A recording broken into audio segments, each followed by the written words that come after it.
What's up, Barnhill family, and welcome back to the channel. Yo. Nick, big fight announcement at bantamweight, which is probably the most exciting division in the sport right now. We've got a surefire #1 contenders matchup, Petr Yan versus Sean O'Malley. Yan opened up at a 5-1 favorite. The odds have since brought him down to a 4-1 favorite. I honestly think that's a little lopsided, and this fight may be closer than a lot of people think. Yeah, this is a great fight for the bantamweights, and at this point in the UFC's, long run, there is no easy fights. And if Petr Yan's expecting a gimme or if Suga Sean's expecting a gimme, they're in for a rough night. But I think this is stylistically a great match for Suga Sean to jump right in to the #1 contender spot. I mean, the UFC would love to see that happen, seeing as he's such a big star and really does have a big fan base and people just want to see him fight. They want to tune in when he's fighting. So I feel like this is the perfect matchup. I understand some people don't like that a number 13's jumping all the way over into #1 for a chance to take that #1 contender spot, but it seemed like everybody in the top 10, top 12 already had a dance partner, so I think this is a perfect match.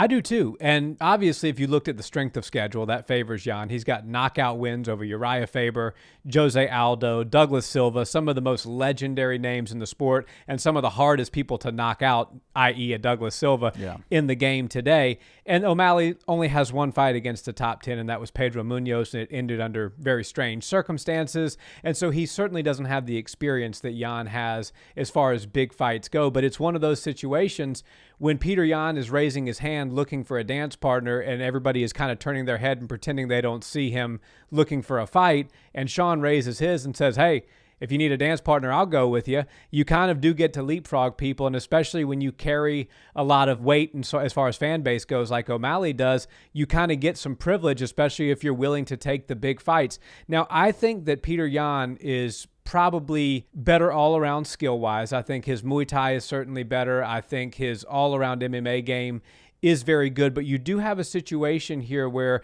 you've got a 6-foot-tall athlete, Sean, who's very, very tall for bantamweight, against a guy who's a smaller bantamweight. Petr Yan's 5'7", 5'6". The reach is 67 inches to 72 inches. That's massive at that weight class.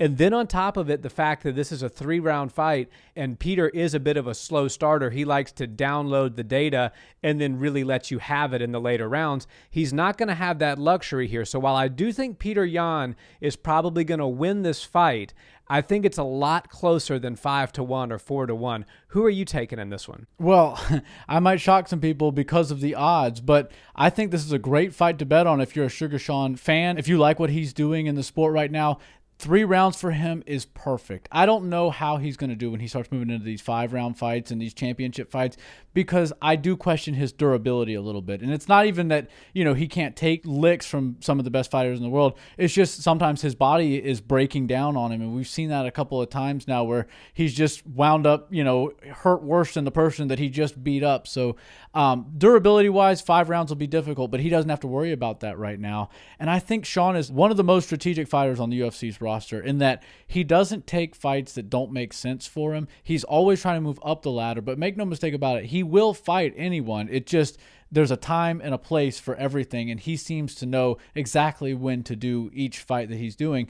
This is the biggest stage he's going to be on. He's used to these UFC main cards, usually jerking the curtains. I think this one he might be just before the co-main event. So, I believe, and correct me if I'm wrong, this may be the main event on the prelims. Okay, wow. Yeah. So this is a stacked card. Yeah. Well, this is Makhachev versus Oliveira. So this is like, right. It's one of those things where there's going to be a ton of eyes on this card in general, and then Sean brings his own fan base as well. So this will be the biggest stage and the toughest opponent of his career, no doubt, by a pretty wide margin. Yeah, and if you move down to the main event of the prelims just off of the main card, that's not necessarily a drop down, because a lot of people do watch the prelims main event. So I think this is a great move. They obviously know Sean moves the needle. Petr Yan's a great dance partner for him, and I think in 3 rounds, Sean's going to showcase that he's able to point fight and collect rounds and potentially become the #1 contender if he's able to move, use that speed that he's so good with, use that range that he's so good with, and keep Petr at bay while Petr is warming up, because as we've seen, he really comes along in the 4th and 5th rounds, but the first 3, he usually does throw away at least one of them. Yeah, and I think we're in agreement that Sean wins the first round here. I think Yeah. that I'm pretty clear Sean's going to win the first round. What's going to happen is he's going to come out. Peter's going to try to download that data. Sean's going to put a good stiff jab in his face, maybe throw some low kicks, and probably win a very close round. Where I think we may disagree a little bit is I think Yan is going to come out in the second round and realize, hey, there's only 2 left in this fight. I haven't fought a 3-round fight in a long time, and I got to pick it up. He's got a good coaching staff. He knows he's a very well-versed MMA fighter. He understands where he is in the rounds, in the fight. So I think he's going to come out and pick it up heavier in the second round than we've seen him do in the last couple of fivers that he's been in. So I think he's going to start to implement that heavy leg kick game. You mentioned Sean's durability. He has had some leg injuries and some problems. I think some really well-placed low kicks will slow Sean down a little bit and look for some big body punches. Peter's famous for those.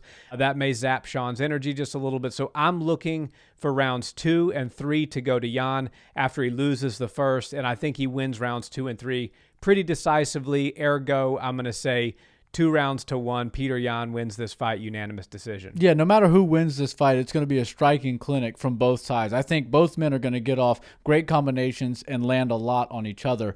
It just depends on how Peter comes out in those second and third rounds. I think if he's slow, he's going to lose this fight. If he comes out fast, there's a good chance the matchmakers have it right, and he's at 4-1. He's likely going to get the win 2-1. But Suga Sean knows how to use that range, knows how to use that speed, and he knows how to win rounds. And when he's not going against somebody that he's concerned about taking them down, he gets real wild and real creative with his kicks, and he uses those to keep these shorter fighters at bay. I think that's a lot of trouble for Petr Yan. If I'm a Suga fan, which I am a bit of a fan of his, I would put some money on him at that 4-1 right now before the numbers start to get closer. I think when it's all said and done come fight week, it'll be around 2-1 odds for Petr Yan, but still, this is an awesome fight for the bantamweights, and I do see the winner of this one lining up perfectly with the next title shot. I think so. Guys, drop us a comment and let us know, can Suga Sean pull the upset here, or do the odds makers have this one right, and Petr Yan is going to cement himself as the #1 contender once again? As always, if you're new here, we appreciate a like on the video, a comment, and a subscribe to the channel, and until next time, have a wonderful day. Peace.